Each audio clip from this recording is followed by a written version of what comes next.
रोजगार उपलब्ध नाही, पण भाषेच्या आधारावर आपल्याला भरपूर रोजगार उपलब्ध आहे. तर भाषेच्या आधारावर पण ते रोजगार भेटू शकतात. तुम्ही म्हणाल परमनंट जॉब तर भेटलाच पाहिजे की नाही, प्रायव्हेट तर भरपूर भेटतील, मग परमनंट कोणता आहे बघ. तर आपल्याला जे राजकीय नेता काम करतात ते कुठे काम करतात, महाराष्ट्रामध्ये जर असेल आपण तर कुठे काम करतील, कोणत्या ठिकाणी काम करतील, विधानसभेमध्ये. तुम्ही पॉलिटिकल सायन्स शिकता ना, राज्यशास्त्र येते ना इतिहासामध्ये, विधानसभा आपण म्हणतो.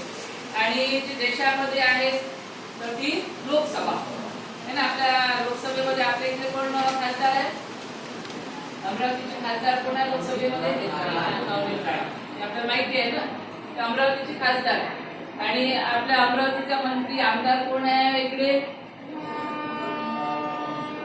नवनीत राणा आहे. तिकडे कोणते राणा आहे, दुसरे आहे ना आमदार, म्हणजे ते विधानसभेमध्ये आहे आणि एक लोकसभेमध्ये.